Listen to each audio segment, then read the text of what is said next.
അരനൂറ്റാണ്ടിന്റെ പാരമ്പര്യവുമായി സ്വർണ്ണാഭരണ വിപണന രംഗത്ത് നിങ്ങളുടെ ഇഷ്ട ജ്വല്ലറിയായ മെജസ്റ്റിക് ഇപ്പോൾ കൂടുതൽ പുതുമയിൽ കൂടുതൽ കളക്ഷനിൽ wedding section, diamond section, light weight area, silver and watches section, light weight rose gold ആഭരണങ്ങളുടെ ഏറ്റവും പുതിയ കളക്ഷനുകളുമായി മെജസ്റ്റിക് ഓറിയോ കളക്ഷൻ.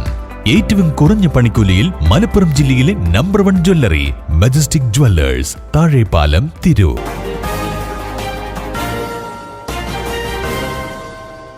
നമസ്കാരം, പ്രഹേളിക ന്യൂസിലേക്ക് സ്വാഗതം. UDF ഭരണത്തിൽ തിരൂർ തിളങ്ങുക തന്നെ ചെയ്യും.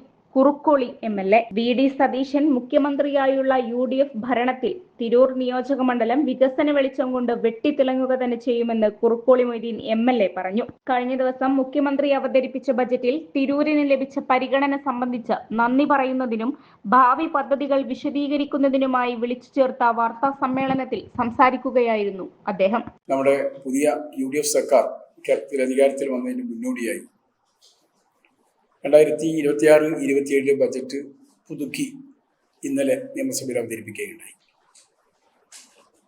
കഴിഞ്ഞ 5 കൊല്ലത്തിനുള്ളിൽ ഈ മണ്ഡലത്തെ പ്രതിനിധീകരിക്കുന്ന വിനീതനായ മെമ്പർ എന്ന നിലക്ക് 6ാമത്തെ ബജറ്റാണ് എനിക്ക് പങ്കെടുക്കുവാൻ അവസരം കിട്ടിയിട്ടുള്ളത്. കഴിഞ്ഞ 5 ബജറ്റിലും പരിമിതമായ തുകകൾ മാത്രമാണ് നമുക്ക് ലഭിച്ചു പോന്നിട്ടുള്ളത്. 5 കോടിയും 5.5 കോടിയും ഒരിക്കൽ 6 കോടിയുമായി പരിമിതപ്പെട്ടു. എല്ലാ വർഷവും 200-250 കോടിക്കുള്ള വ്യത്യസ്തങ്ങളായ പദ്ധതികൾ നമ്മൾ സമർപ്പിക്കാറുണ്ടെങ്കിലും അതിൽ വർധനവ് ഒരു പ്രാവശ്യവും ഉണ്ടായിട്ടില്ല. എന്നാൽ വലിയ സാമ്പത്തിക പ്രതിസന്ധിയെ അഭിമുഖീകരിക്കുന്ന സംസ്ഥാനമായിട്ടും ധവളപത്രത്തിലൂടെ അതിൻ്റെ കാഠിന്യം ജനങ്ങളെ ബോധ്യപ്പെടുത്തിയ ഒരു സാഹചര്യമാണ് ഇപ്പോൾ ഉള്ളത്. അപ്പോഴും വളരെയേറെ ജനങ്ങൾക്ക് പ്രതീക്ഷ നൽകുന്ന ഒരു ബജറ്റാണ് ധനകാര്യ വകുപ്പിൻ്റെ കൂടി ചുമതല വഹിക്കുന്ന മുഖ്യമന്ത്രി ഇന്നലെ അവതരിപ്പിച്ചത്. കാലിയായ ഖജനാവാണെങ്കിൽ പോലും അതിനെ സമ്പന്നമാക്കാൻ ഉള്ള പദ്ധതികളും പരിപാടികളും ആസൂത്രണം ചെയ്തുകൊണ്ട് തന്നെയാണ് വലിയ വികസന പദ്ധതികൾ, ജനങ്ങൾക്ക് ആശ്വാസകരമായിട്ടുള്ള മറ്റു പരിപാടികളും പ്രഖ്യാപിക്കാൻ മുന്നോട്ട് വന്നത്. കേരളത്തെ ഒന്നിച്ച് കണ്ടുകൊണ്ട് സർവ്വമേഖലയിലും വളർച്ചയ്ക്ക് കാരണമാകുന്ന രീതിയിലുള്ള ഒരു ബജറ്റാണ് അവതരിപ്പിച്ചിട്ടുള്ളത്. എന്നെ സംബന്ധിച്ചിടത്തോളം ഞാൻ വളരെ സന്തോഷവാനാണ്. ചെറിയ ദുഃഖങ്ങളും പ്രയാസങ്ങളും ഉണ്ട് എന്ന് ഞാൻ നിഷേധിക്കുന്നില്ല. ഇവിടെ 21.5 കോടിയുടെ പദ്ധതികൾക്ക് നമുക്ക് അംഗീകാരം കിട്ടി എന്നുള്ളതാണ് എന്നെ സന്തോഷിപ്പിക്കുന്നത്. എല്ലാവർക്കും 15 കോടിയിൽ പല അംഗങ്ങൾക്കും ഒതുങ്ങിയപ്പോൾ 21.5 കോടി നമുക്ക് ലഭ്യമായി എന്നുള്ളതിൽ ഞാൻ അഭിമാനിക്കുന്നുണ്ട്. അതിലൊന്ന് നമ്മുടെ തിരൂർ മുനിസിപ്പൽ സ്റ്റേഡിയം, രാജീവ് ഗാന്ധി സ്മാരക ഇന്റർനാഷണൽ സ്റ്റേഡിയത്തിൻ്റെ കാര്യമാണ്. അതിന് തുടക്ക വിഹിതം എന്ന നിലക്ക് 5 കോടി രൂപ അനുവദിച്ച് അധികമായി നമുക്ക് കിട്ടി എന്നുള്ള സന്തോഷമാണ് ഇത് കൊണ്ടുവെക്കാനുള്ളത്. മമ്മൂട്ടിയുടെ മുൻ മെമ്പറുടെ മുൻ MLA പരിശ്രമ ഫലമായി 7 കോടി രൂപ അതിന് നീക്കി വെച്ചിരുന്നു. പിന്നീട് ഞാൻ കൂടി ഇടപെട്ടതിന് ശേഷം പിന്നീട് കിഫ്ബിയിൽ നിന്ന് അത് 10 കോടിയായി വർദ്ധിപ്പിക്കാൻ സാധിച്ചു. എന്നിട്ട് പോലും അതിന് സാങ്കേതിക അനുമതി തരാതെ, ആ ഫണ്ട് വിനിയോഗിക്കുവാനുള്ള സൗകര്യങ്ങൾ ചെയ്തു തരാതെ ആ ഗവൺമെന്റ് മുന്നോട്ട് പോവുകയാണ് ഉണ്ടായത്. എന്നാൽ ആ വിഷയങ്ങളൊക്കെ ബോധ്യപ്പെടുത്തിയപ്പോൾ ബഹുമാന്യനായ മുഖ്യമന്ത്രി അതിന് പരിഗണന നൽകുകയും തുടക്കം എന്ന നിലയ്ക്ക് 5 കോടി രൂപ അതിനെ നീക്കിവെക്കുകയും ചെയ്തിട്ടുണ്ട്. അതിൻ്റെ സമൂലമായ വികസനത്തിന് 50 കോടി രൂപയാണ് നമ്മൾ വകയിരുത്തിയിട്ടുള്ളത്. അത് ഘട്ടം ഘട്ടമായി നമുക്ക് ലഭ്യമാക്കാൻ സാധിക്കും എന്ന് എനിക്ക് ഉറപ്പുണ്ട്. പിന്നീട് 16.5 കോടി രൂപ നമ്മുടെ വ്യത്യസ്തങ്ങളായ 4 റോഡുകൾക്ക് വേണ്ടിയാണ്. പ്രധാനപ്പെട്ട, ഏറെ തകർന്നു കിടക്കുന്ന, തെരഞ്ഞെടുപ്പ് കാലത്ത് വലിയ ചർച്ചയായ 4 റോഡുകൾ. ആ റോഡുകൾക്കായിട്ടാണ് 16.5 കോടി രൂപ ലഭിച്ചിട്ടുള്ളത്. അതിനേക്കാളൊക്കെ അപ്പുറം ഇതിനേക്കാൾ വലിയ സാമ്പത്തിക പിൻബലം ഉണ്ടാകുന്ന പദ്ധതികളുടെ കൂടി ഭാഗമാകാൻ നമുക്ക് സാധിച്ചിട്ടുണ്ട്. ഒന്ന്, കേരളത്തിൽ നിയമസഭക്കകത്ത് റവന്യൂ അസംബ്ലി ചേർന്നപ്പോൾ ഈ കഴിഞ്ഞ 5 കൊല്ലത്തിനുള്ളിൽ ജില്ലകളുടെ പുനർവിഭജനവുമായി ബന്ധപ്പെട്ട് സംസാരിച്ച ഒരേ ഒരു മെമ്പർ മാത്രമേ ഉള്ളൂ. അത് തിരൂർ ആസ്ഥാനമായി ജില്ല ഉണ്ടാക്കണം എന്ന് റവന്യൂ അസംബ്ലിയിൽ ഞാൻ ഉന്നയിക്കുകയുണ്ടായി. അത് വലിയ ചർച്ചയാവുകയും ഇപ്പോഴും അത് ചർച്ച ചെയ്തുകൊണ്ടിരിക്കുകയുമാണ്. അതുമായി ബന്ധപ്പെട്ട് നിയമസഭക്കകത്ത് ബഹുമാന്യനായ മുഖ്യമന്ത്രി ജില്ലകളുടെ വിഭജനം, കേരളത്തിലെ പുതിയ ജില്ലകൾ രൂപീകരണവുമായി ബന്ധപ്പെട്ട് പഠിക്കാൻ ഒരു കമ്മീഷനെ വെക്കും എന്ന് പ്രഖ്യാപിച്ചു എന്നുള്ളത് എനിക്ക് അഭിമാനം ഉണ്ടാക്കിയിട്ടുള്ള ഒരു സംഗതിയാണ്. ഞാനതിന് മുഖ്യമന്ത്രിയോട് നന്ദി പറയുകയാണ്. അതുമായി ബന്ധപ്പെട്ട് അതിൻ്റെ തുടർ പ്രവർത്തനങ്ങൾ മുന്നോട്ട് പോകും. അതിൽ ഇവിടുത്തെ ജനങ്ങൾക്ക് പറയാനുള്ള അഭിപ്രായങ്ങൾ അവരെ കേട്ടുകൊണ്ട് തന്നെ സർക്കാരിന് മുമ്പാകെ സമർപ്പിക്കാൻ ഞാൻ സന്നദ്ധമാവുകയും ചെയ്യും. പിന്നെ മുഖ്യമന്ത്രിനെ തന്നെ വലിയ കാഴ്ചപ്പാടോടുകൂടി തയ്യാറാക്കി പ്രഖ്യാപിച്ചിട്ടുള്ള പദ്ധതിയാണ് മിഷൻ സമുദ്ര. കേരളത്തെ ഒരു വലിയ തീരദേശത്തെ ഒന്നിച്ചു ചേർത്തുകൊണ്ട് ഒരു വലിയ വികസന വിപ്ലവം തന്നെ വരാനിരിക്കുകയാണ്. ആയിരക്കണക്കായ ആളുകൾക്ക് തൊഴിൽ ഉൾപ്പെടെ.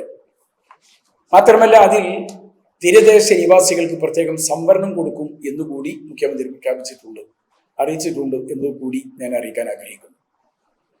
അപ്പോൾ തീരദേശത്തുള്ള നമ്മുടെ പാവങ്ങളായിട്ടുള്ള ആളുകൾക്ക് സാമ്പത്തികമായ അഭിവൃദ്ധിക്ക് അത് വലിയ കാരണമാകും എന്ന് ഞാൻ പ്രത്യേകം പറയേണ്ടതില്ല. അതേപോലെ തന്നെ കടൽ ഗതാഗതം, കടൽ തീര ഗതാഗത ടൂറിസം, അത് നമ്മൾ കടൽ തീരവുമായി ബന്ധപ്പെട്ട് പ്രത്യേകം ടൂറിസത്തിന് വേണ്ടി നമ്മൾ സമർപ്പിച്ചിരുന്നു. നിങ്ങൾക്കറിയാം, ഭിന്നശേഷി പാർക്ക് ഉൾപ്പെടെയുള്ളത് നമുക്ക് കഴിഞ്ഞ പ്രാവശ്യം അനുവദിച്ച് കിട്ടിയതാണ്. പക്ഷെ അതിന് സ്ഥലം ലഭ്യമാകാത്തത് കൊണ്ട് നമുക്ക് തുടങ്ങാൻ കഴിഞ്ഞില്ല.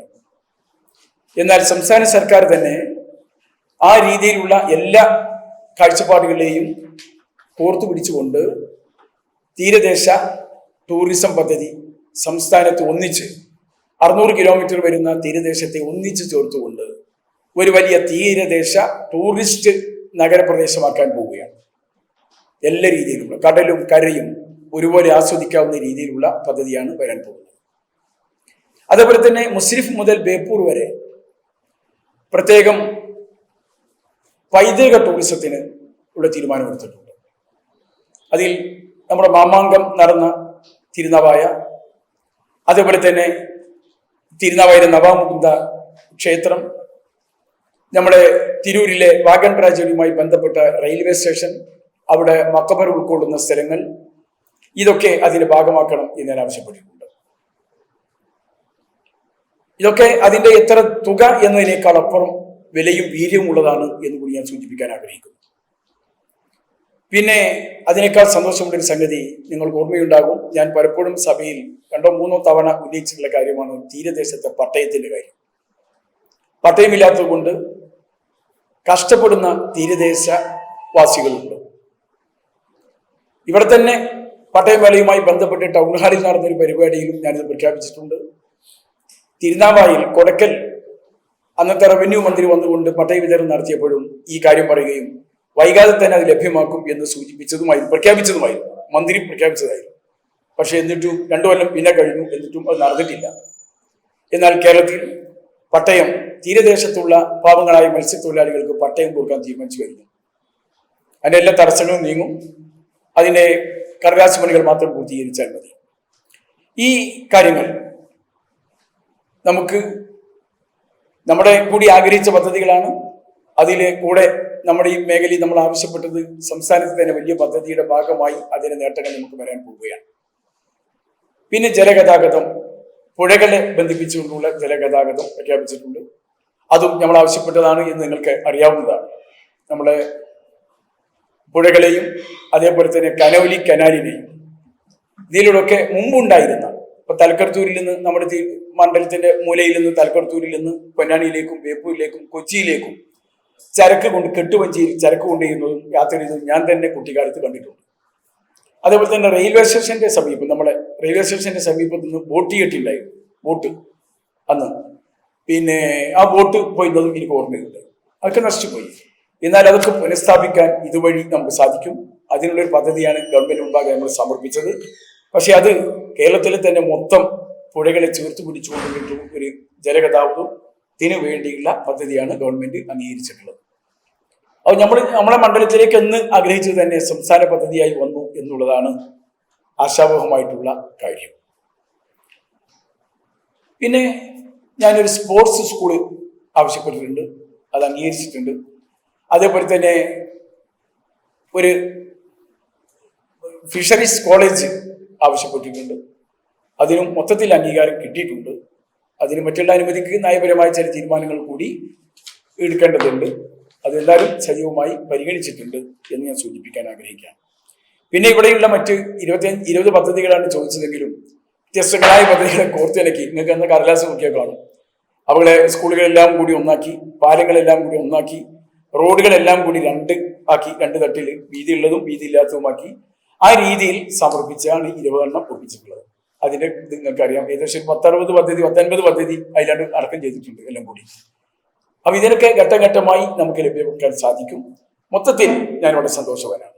എന്നാൽ ചെറിയ ദുഃഖമുണ്ട് എന്ന് ഞാൻ സൂചിപ്പിച്ചത് ഓങ്കോളജി ഇവിടെ വികസിതവുമായി ബന്ധപ്പെട്ട് ഉമ്മൻചാണ്ടി ഗവൺമെന്റിന്റെ കാലത്ത് നമുക്ക് ലഭ്യമായതാണ്.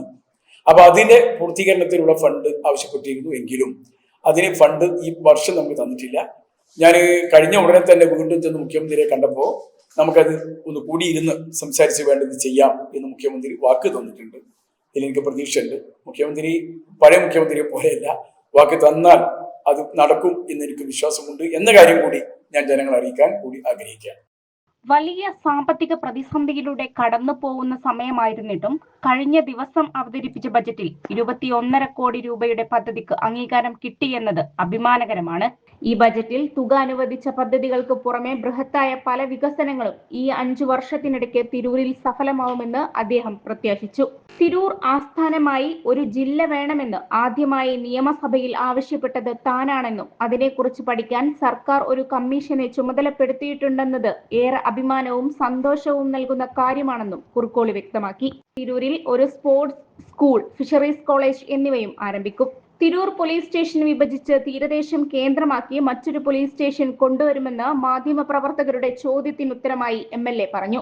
ദൗർഭാഗ്യകരമായി നിലച്ചുപോയ തിരൂരിൽ നിന്നുള്ള 8 റൂട്ടുകളിലേക്കുള്ള KSRTC ബസ് ഉടൻ പുനരാരംഭിക്കുന്നതോടെ തിരൂരിലെ എല്ലാ വനിതകൾക്കും പ്രിയദർശിനി സൗജന്യ യാത്രയുടെ അവകാശം ലഭിക്കാൻ സാധിക്കും. തൃശൂർ കോഴിക്കോട് റൂട്ടിലോടുന്ന ചില ബസ്സുകൾ തിരുനാവായ വഴി തിരിച്ചുവിടാനും നിലവിൽ പ്രൈവറ്റ് ബസ് ഓടാത്ത റൂട്ടുകളിൽ KSRTCയുടെ മിനി ബസ് അനുവദിക്കാനും ആലോചിക്കുന്നുണ്ട്. കോട്ടക്കൽ, താനൂർ, തവനൂർ മണ്ഡലങ്ങളിൽ കൂടി ബന്ധപ്പെട്ട് നടപ്പാക്കുന്ന ഈ ബസ് കൂടി നിരത്തിലിറങ്ങിയാൽ സ്ത്രീകൾക്ക് വളരെയേറെ ഉപകാരപ്രദമാവുമെന്ന് MLA പറഞ്ഞു. നിയോജക മണ്ഡലം UDF നേതാക്കളായ അഡ്വക്കേറ്റ് KA പത്മകുമാർ, വെട്ടം ആലിക്കോയ, PC ഇസ്ഹാഖ് എന്നിവരും MLAയുടെ വാർത്താ സമ്മേളനത്തിൽ സന്നിധരായിരുന്നു. ന്യൂസ് ഡെസ്ക് പ്രഹേളിക ന്യൂസ്. തിരൂരിൽ IHT തന്നെ ഹിറ്റ്. നൂതന സ്കിൽ പരിശീലന രംഗത്ത് നിരവധി അവാർഡുകൾ കരസ്ഥമാക്കിയ തിരൂർ IHT 25ാം വർഷത്തിലും ജൈത്രയാത്ര തുടരുന്നു. ഗവൺമെന്റ് PSC അംഗീകരിച്ച വിവിധ കോഴ്സുകൾ, അന്താരാഷ്ട്ര നിലവാരമുള്ള സർട്ടിഫിക്കറ്റുകൾ, നോർക്ക അറ്റസ്റ്റേഷൻ, AI ടൂൾസ് ഉൾപ്പെടുത്തിയ കരിക്കുലം, പ്ലേസ്മെന്റ് അസിസ്റ്റന്റ് സൗകര്യം. IHT college, Payyanangadi, Tirur. Branch police line. Phone 9847 300 120.